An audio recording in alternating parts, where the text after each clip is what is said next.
Hello everyone, and welcome to Quilter's Palette and our Monday mixer video. If you were watching last week, you'll know that we did the number 21, which was the Winchester Sage. This is the original color, and then we mixed it with white, gray, and black to get the tint, tone, and shade. After that video as well, I asked our viewers and I asked on the followers on Facebook what color they might like to see next. And a few people brought up number 62, which is called Caribbean Azure. It's a beautiful blue. As you can see when it's wet, when it's dry, of course, it's a little different. And that's something important to keep in mind whenever you're choosing colors. Always choose from a sample paint stick or from a little swatch from the store. So I'm just going to go ahead and paint our triangle here. That's going to be our main color.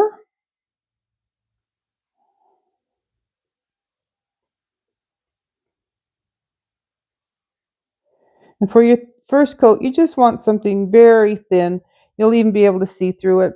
You don't need to be too fussed about getting all the spots covered.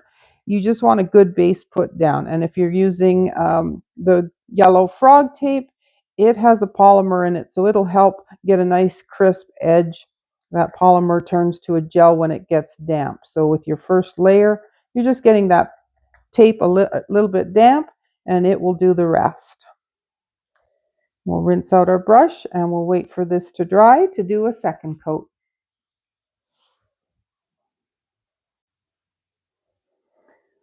Okay, so this is now dry to touch, so it's safe to go ahead and put our second coat on. And as I mentioned, this one is called Caribbean Azure. It's a nice, beautiful blue. It is a base 4, so that means it's one of the thinner paints that has very little white pigment in it. That's what enables them to be able to get the bright and the deep colors, is by having less white in the paint at the start, in the base of it. So that'll give you those nice deep colors. Now, I don't know if I mentioned the base for this one. For the Winchester Sage, let me see if I can find it. Yeah, the Winchester Sage is a 3.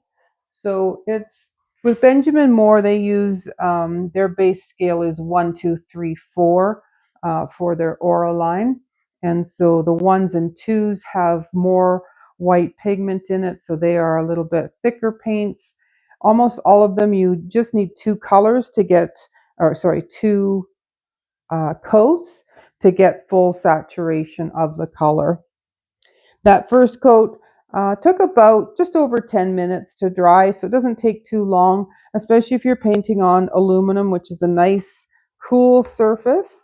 And then I think, as I mentioned in the last video as well, if you are using low luster or flatter paints, they dry quicker as well, whereas semi-gloss, glossy, and high gloss will take longer to dry.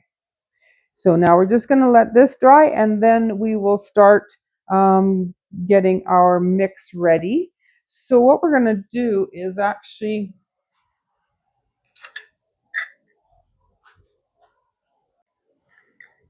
so we'll get these 3 new colors mixed up here. I'll just slide this over for a moment.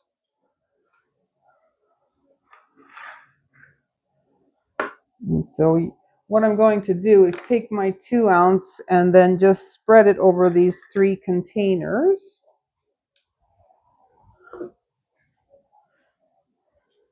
Now I'm not using any measuring. This is purely experimental and just to show people how easy it is to do, and that, you know, there's all sorts of colors you can come up with. So we'll just spread it through the 3 here.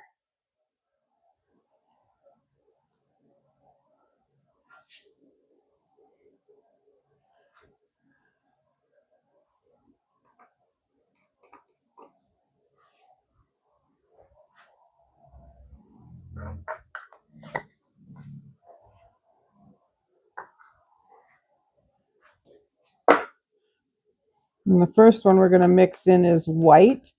So I think this is actually this one is probably going to turn out really nice. Just because it's such a beautiful shade of blue to begin with, that adding a little white to it will make it a nice softer blue, I believe. As I mentioned in the first video, when you are mixing paints, you want to make sure that you're mixing paints from the same line, the same type. So obviously water base to water base, exterior to exterior, and hopefully within the same lines as well. So if you use Benjamin Moore, use all Benjamin Moore. And I'm just gonna start with a little bit there, and of course use the same sheen as well, because you want to keep that consistent, whether it's the low luster or semi-gloss. Doesn't matter so long as you're consistent with the ones that you're mixing in.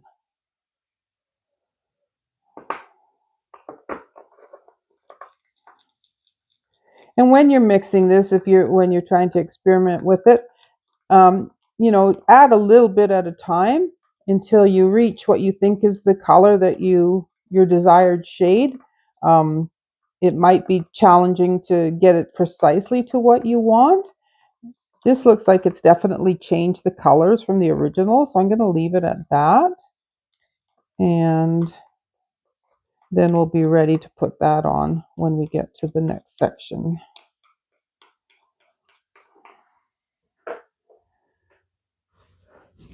All right, so I'm going to take this tape off here. So when you go to remove the tape, the paint can be either wet or dry. I prefer to do it while it's still a little bit damp. Remember to pull at an angle so that you're breaking any seal that might have occurred between the tape and the surface. And that'll help get that nice straight line. All right, so we're just going to pause there while we wait for that to dry a little bit, and we'll be right back. All right, so this is dry enough that we can do our taping in the areas we need to now. You can see if I tilt it the right way here, hopefully, yeah, you can see there's some still little shiny spots that's still damp there, but we're not going to be working in that area, so that's all right. I'm just going to move these aside so you can see this a bit better. And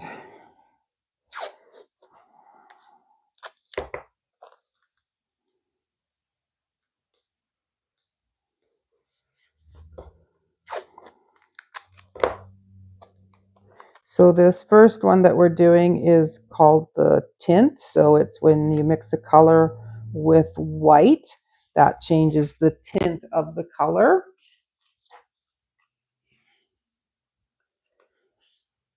And you want to press that tape down. And when you've painted an area and you press it down, you can really see the difference as to where you're pressing it and that you've got it pressed down nicely so that the polymer will activate and whatnot.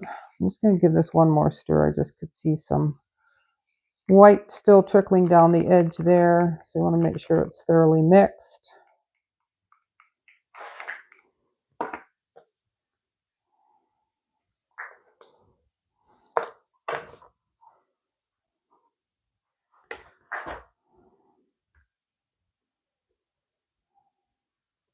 So this changed the color considerably.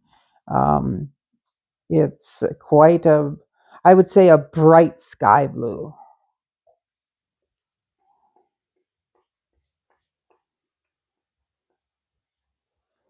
You just want to do one full coat. Try not to overwork it.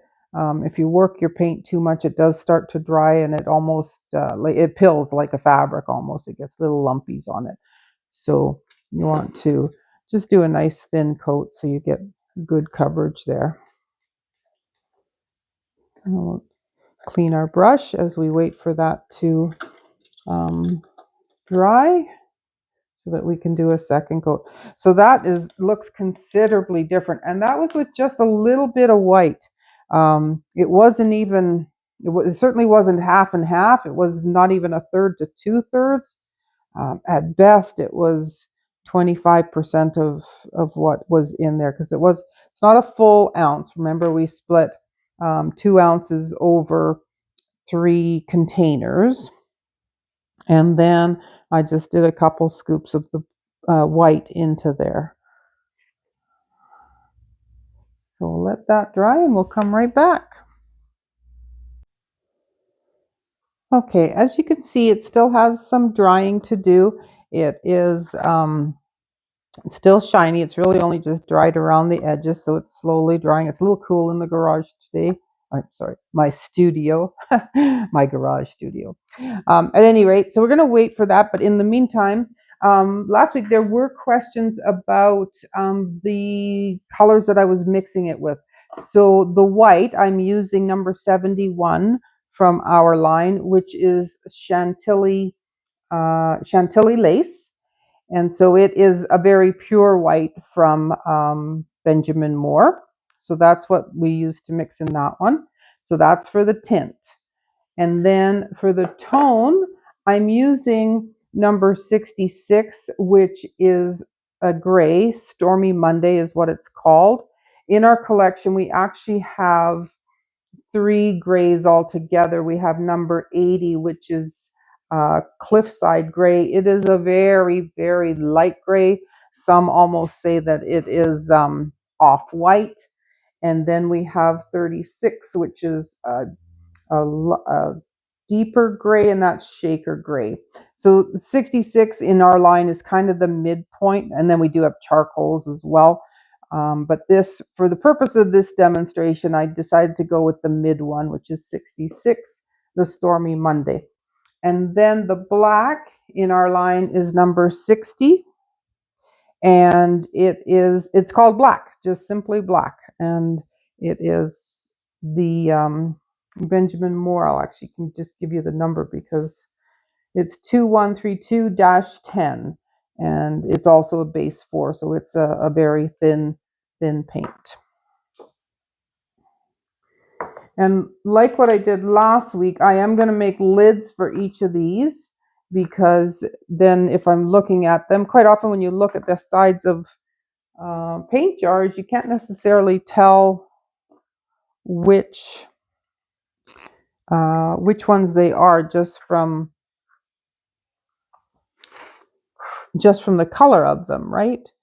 So this is today we're using Azure Blue, which is number 62. So we'll do 62, and it'll be the lid for that one where we mixed white. So it's 62 with tint in it, so the white. And then we'll do 62 and the shade. This will be the one with the black in it. So that'll be here, because we're going to go tint, tone, and shade. And then the last one, 62, tone, and that'll be the one with the gray. So I'll just put that aside with those ones. I'm going to go ahead and mix up the shade one. That's with the black. So first we'll need to stir our black.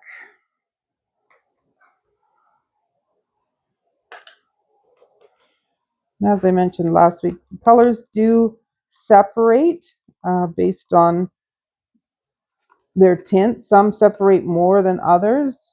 And so sometimes you'll have pure liquid at top, and you'll really have to scoop up the base from below to mix it up really well. All right. And if you remember last week when we added the black, it changed it considerably. And I thought maybe I could have added a little less, but it really, as I say, it's purely experimental. So it's kind of what we get is what we get.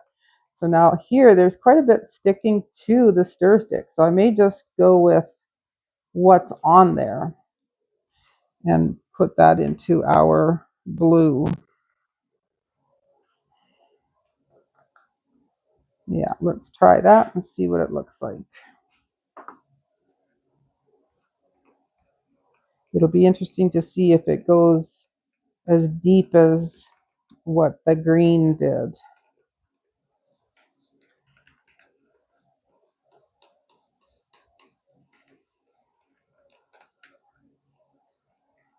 Doesn't look that it's changed much, so I might add a little dollop more. So just going to scoop out a little bit here.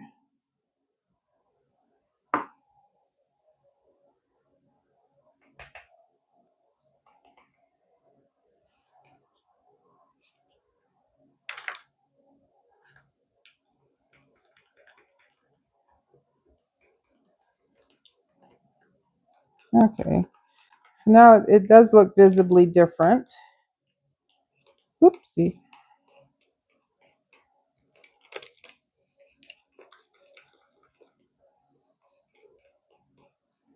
This right now in its wet state, it almost has a denim look to it.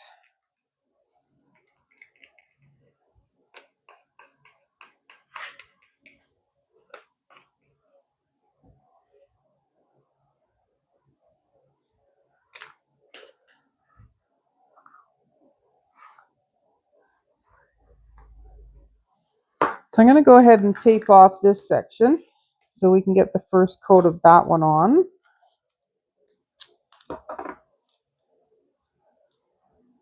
So in last week's video, and this one as well, I will post below the upcoming colors that I plan on doing. If there's one that you want to see sooner rather than later, leave a comment either on Facebook or the YouTube video, and then we'll get that one done. That's exactly why I'm doing this one today, because a couple of people requested number 62.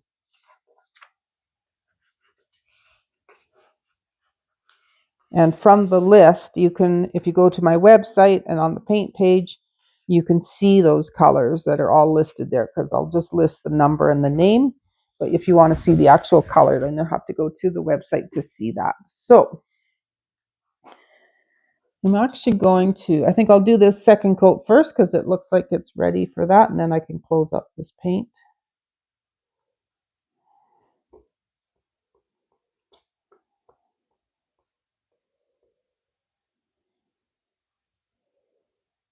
I'm really quite happy with how this one turned out. It's much brighter than I anticipated, but it's very pretty.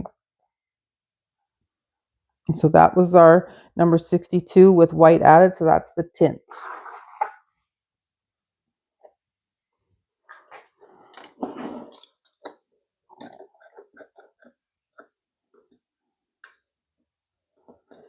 Now, if you're watching this, if this is the first time you're watching one of my videos and you're wondering what this container is, it's just water in here with it's a paintbrush washer with a basket in it. And I've got a video at the beginning of this series on all about this and how it works and how you use it. When we teach classes, all of our students get an individual one to use while they're working on their project.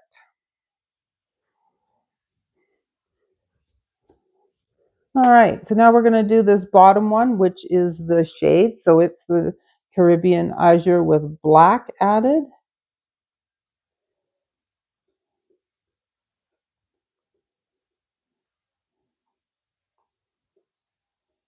And now this is quite a bit thinner. And that's to be expected because we actually, as I mentioned, the blue, the Caribbean Azure, the 62, is a base 4, and the black is also a base 4. So they are two very thin paints. Sometimes when you have one that's a base 3 or 4, if it's quite thin, you will end up needing to do 3, sometimes 4 coats to get full saturation of the color. So we'll see how this goes on the next round. So I'm going to go ahead and take the tape off of this one.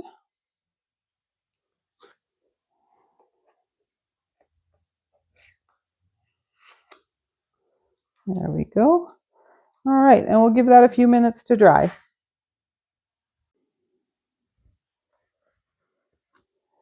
All right, so this shade section now is ready for a second coat. You might notice that this one up here where we did the second coat still has a little bit of sheen to it. So it is still damp in the middle there. So that's one thing that I wanted to mention, that if you have paint that looks like that, where it's still a little bit wet and you think, it's not that bad, I'll just go ahead and start my second coat. What you can end up doing when there has a damp section like that is when you brush over it with fresh paint, you can end up actually pulling that off. And then you're left with a really thin patch. And I call it scarring, because then it's very difficult to recover from that, because you would have to touch up just that one spot where you peeled the paint off. And it becomes difficult because you simply are just adding more layers and it'll remain a thin spot. So if you can, just absolutely wait till all the little sheen is off of it to do your next coat. Or in this case, because that's the second coat, I don't want to be putting tape down on it yet to risk pulling it up.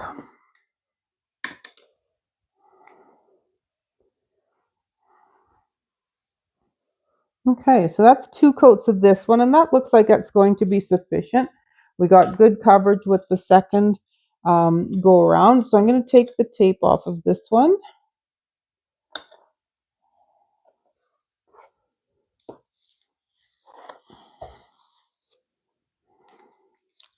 So at first it didn't look much different than the original blue, but it's really coming through now that it's drying, and right, you can see it next to one another. It is quite different than the original. Okay, so we just have this last one to go. So we've done the tint, which is the mixing it with the white, and we've done the shade, mixing it with the black. So now we're going to do the tone, which is mixing this one with some gray.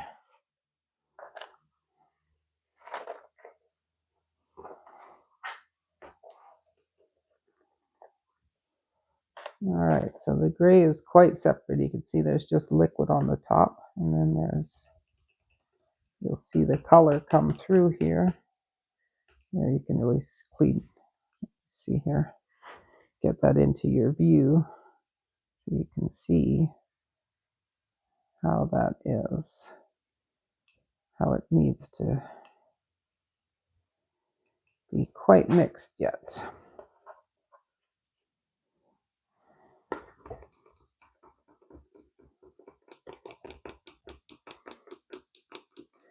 So this gray, you can see how it had separated there. It almost looked like a bluish tinge on top.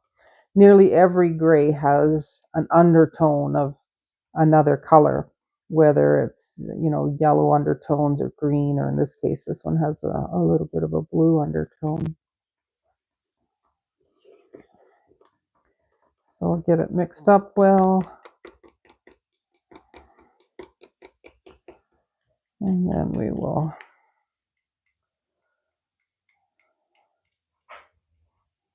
put some into there. Ooh, that's seems like quite a bit. It was quite flowing. It went in there quite smoothly. So it's a fair amount of gray that we added. So we'll see how that goes. I'm not going to add any more, I don't think. Okay, sorry about that. We had a bit of a video issue there. So it just kind of skipped ahead here. I am taping off the area that we're about to paint. And I'd also dropped a little dollop on there, which I just brushed away to thin it out. And one of the things I was mentioning was when you're applying your tape, just to leave a little bit of the prior color showing, so that when you're painting, you're actually going to paint over top of that other one, just a hair, just so that you don't end up with a gap that you have to touch up or fill afterwards. All right, so we'll get a nice thin coat on here. It kind of looks almost identical to the one we put white in, at least at this point. So we'll see. We'll let this dry and we'll come back to it and do a second coat to get our final look at it.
Now it's still a little bit damp, but that's fine. You can take the tape off while it's still wet. And I'm just amazed at how similar that looks to the white mix, the tint and the tone here. We'll see here once I get this off. Yeah, it is crazy how similar they are. There is a difference. I'll just kind of bring it up to the camera here and hopefully you can see it. Yeah, so there you can see a bit of the, but it's so close. It's crazy how close it is. Like I couldn't have tried if I wanted to get it that close. I would not have been able to. Very interesting. So just as a reminder, this is color number 62, which is the Caribbean Azure. And then this is the tint with white mixed in. So that's the tint. Then the tone with the gray mixed in and shade with the black. So now if you'll remember correctly, I only added a little bit of white. And then when it came to the gray, it flowed out quite quickly. So I added a bit more than I probably wanted to test, but it's all about experiments. So, so this is very interesting that I had probably twice as much, maybe 2.5 times as much gray that I added rather than to the white of what I added as white. And so it actually came very close. It's great. There is a difference, and probably as it dries over the next 24 hours, it'll become a little bit clearer. But right now it's pretty close. And then of course the shade is with the black added, and it brought it into, if you remember right when I mixed this, it actually kind of looked like a denim-y color. But once it's dried here, so it is quite a nice deep denim. And as it's dried, it's almost navy, a very good navy blue actually. So there you have it. Remember to subscribe and click for notifications to get future episodes. As I say, I'll be doing these every Monday for the Monday Mixer. And you can follow us on Facebook as well. Thank you very much.